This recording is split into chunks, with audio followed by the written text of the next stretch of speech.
Secretary Mike Pompeo is in Beijing today. He's holding a news conference with the Chinese foreign minister. Let's listen. I also want to thank China and President Xi for his role in helping bring North Korea to the negotiating table and for its continued support as we work to achieve the complete, verifiable, and irreversible denuclearization of North Korea. This is my third country that I've had the chance to speak with today. Each has reinforced three important things that happened in Singapore. First, the commitment to a fundamentally changed relationship. Japan, the Republic of Korea, and now China have all acknowledged that we have turned the corner, that we have begun a process away from the threat of war and towards peace on the peninsula. Each of those three countries, too, has acknowledged the importance of the work that President Trump has undertaken and the commitments that Chairman Kim has made towards that very end, to achieve that denuclearization. And each of those three countries has also acknowledged that it is important that the sanctions regime that is in place today remain in place until such time as that denuclearization is in fact complete. There has been unanimity in that set of objectives, and I'm heartened by that following the Singapore summit. The United States wants a very constructive relationship with China. That means we have to make concrete progress on our top priorities. We've seen the power that comes when the United States and China do work together, when we don't treat the relationship as being zero-sum. We're stopping the flow of illegal opioids together, and this will save countless American lives, and we are deeply appreciative of China's support. We discussed trade today. Our deficit with China is still too high. I stress how important it is for President Trump to rectify that situation so that trade becomes more balanced, more reciprocal, and more fair, with the opportunity to have American workers be treated fairly. We had good and constructive discussions. We also need to make some progress between our two countries on security. As Councilor Young mentioned, I reaffirmed our concern with respect to China's efforts to build and militarize outposts in the South China Sea, endangering the free flow of trade and threaten the sovereignty of other nations and undermining regional stability. I urged Councilor Young, and he confirmed China's willingness to resolve these disputes in a peaceful way without resort to threats, coercion, or intimidation. I am confident that we can continue to work together towards that end. When our two countries disagree, our two countries will speak up and firmly stand for each of our people. Our values, including the respect for human rights and religious freedom and the rule of law, are important. When we cooperate, the United States and China can make great progress. There is much work ahead for our two countries. I am committed to working with you and with China to achieve those objectives. Thank you. Thank you. Now the floor is open for questions. Please only ask one question. 你好，中央广电总台央视记者提问，有一个问题想要请问王一国委员。 My question 那 goes to 您在 State 两 Councilor 会记者会上也曾经 You 表 said 示 at the press， 中美之间 conference 可以有 that 竞 during 争， the 但不 sessions 必 that 做 China 对 and 手， US 更 may 是 have 当伙伴。 competition. 那 They 这也 don't 是 have 受 to 到 be 了 like 国际社会的 competition 高 to 度关 strive to 注 be。 那 partners. 您认 That 为 was a 中美 clear 双方 message to 应 the 该如何 international 来实现 community. 这样的一个目 What do you 标？ think 谢 the 谢。 two sides should do to achieve that 作 goal? 为两个大国， China and 中 the 美之 US 间 are 难免 two 会出 big 现一些 countries. 竞 It's 争， natural 这 for 是 there 国 to 际 be 社 some 会、 competition, 国际关系当中 which 的一 is 种正常的现象。 normal in 关键是 international 我们以什么样的 relations. 心 What 态 matters is 来 how we 看待竞争。 approach 就 competition, 中方而言， how 我 we 认为 see 中美之间 competition. 竞争 China's 应该是良 view 性 is that 和积极的， competition with the US should be benign and positive. 而不是要去 It is about exceeding one's own limits than replacing each other. We should let competition drive cooperation 这样才真正 and produce win-win outcomes through cooperation. Only by so doing will we serve the interest of our two countries and shoulder our 今 obligations 天我们将 to the world. 迎来中美 Next 建交 year, we will celebrate the 40th anniversary of diplomatic relations, which will be an important juncture in bilateral relationship. China will work with the U.S. to follow through on the important agreements of our president, respect each other, focus on cooperation, and manage differences. Like Mr. Secretary said, this is not a zero-sum game. 确实 When we cooperate, we can make great progress. 我们要努力使2019年 We should make 2019 a year characterized by greater mutual trust, broadened exchanges, and deepened cooperation.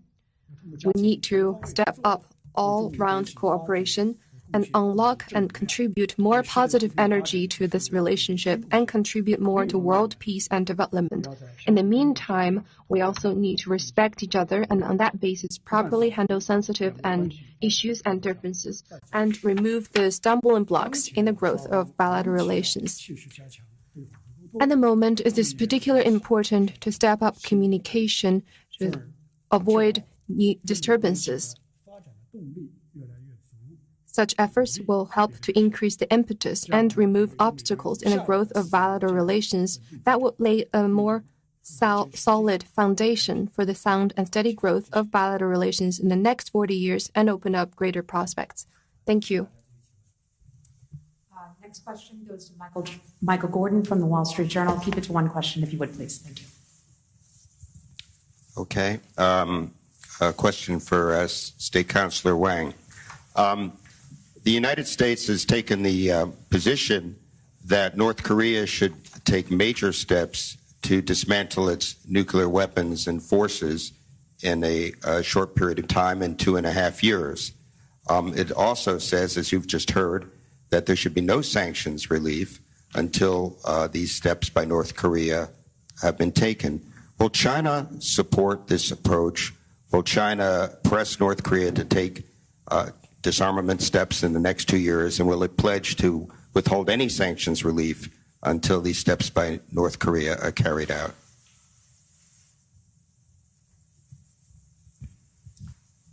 这个问题其实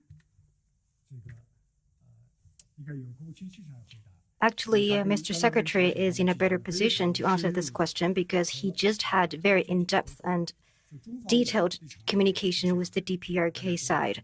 About China's position, I believe that we all know it very clearly. That is a firm commitment to denuclearization. At the same time, we believe that it is important to address the legitimate concerns of security of the DPRK. That is a peace mechanism on the Korean Peninsula. We believe that all the parties, including China, the DPRK, and the United States, are agreed on that goal. That is also part of the joint statement signed by the two leaders themselves. That is the most important provision of that joint statement. As to how denuclearization will proceed, its modalities and steps, just as Secretary Pompeo said, that will be worked out through more detailed and specific consultations going forward. And China stands ready to play its constructive role in that process. Thank you. Add to that. State Councilor Wang and I had a good constructive discussion on these very topics. With respect to the pace at which the denuclearization will take place, I think we both agree that we need to do it as timely fashion as is possible to achieve the outcomes, and that the security assurances that we've talked about are provided at times that are appropriate. We also talked at some length about the sanctions. China has reaffirmed its commitment to honoring the UN Security Council resolutions. Those have mechanisms for relief contained in them, and we agreed that at the appropriate time that those would be considered. But we have made very clear that the sanctions and the economic relief that North Korea will receive will only happen after the full denuclearization, the complete denuclearization of North Korea. 谢谢。下一个问题，凤凰卫视。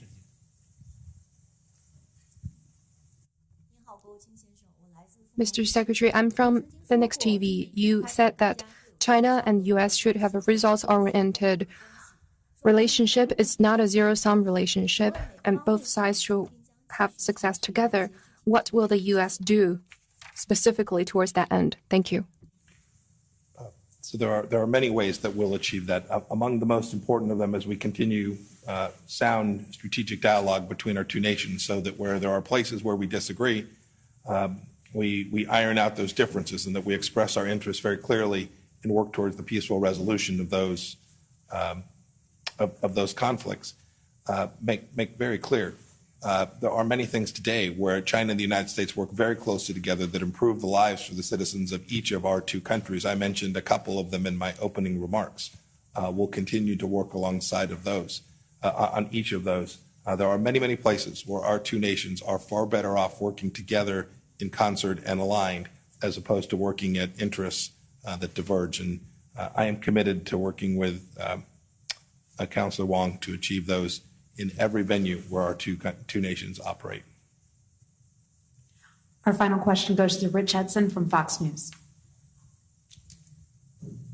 Thank you very much. Mr. Secretary, how confident is the United States that it knows the extent of the North Korean nuclear program, and how confident are you in North Korea's willingness to divulge that information? And to both of you, Mr. Foreign Minister, Mr. Secretary, did you discuss the suspected attacks on American diplomats here, and have you learned any new information regarding what could be causing them?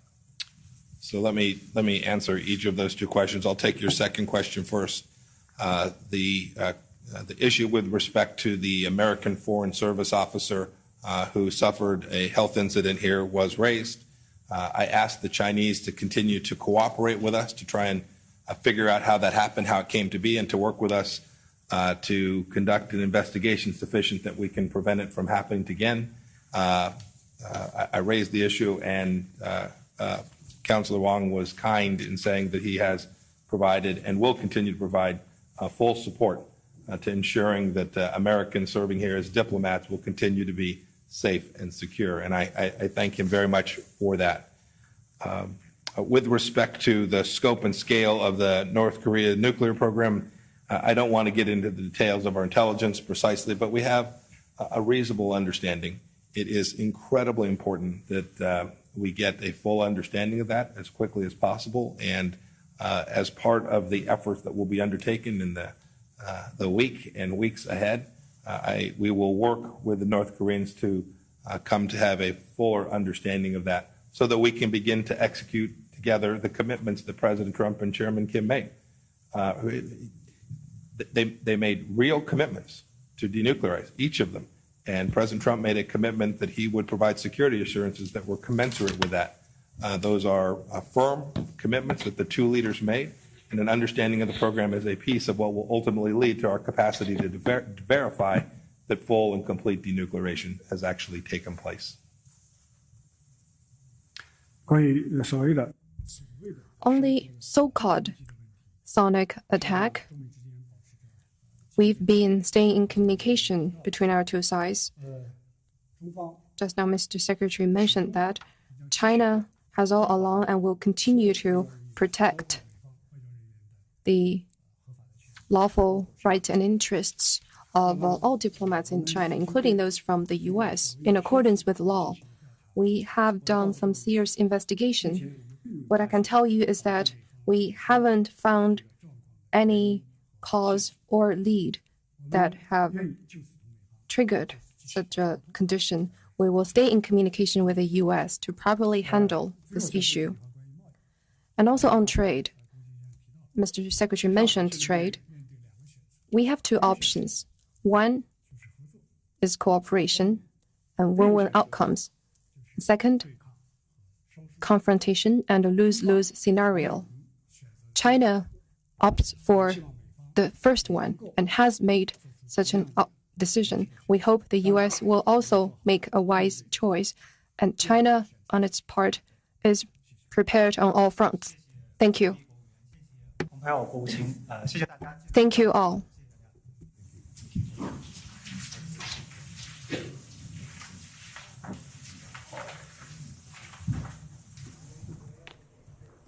CBS News State Department reporter Kylie Atwood is traveling with Secretary Mike Pompeo. You just heard the Secretary and the Chinese Foreign Minister Wang Yi deliver a press conference in which they took two questions. So let's get straight to Kylie and recap a little bit of what we heard there, Kylie. But also, I want to ask you if Secretary Pompeo has spoken to reporters in a more casual setting before this this planned event took place, because yesterday he was asked a question by another reporter, and he took umbrage to the tone of the question, which had to do specifically with how the United States was going to verify that the North Koreans were denuclearizing.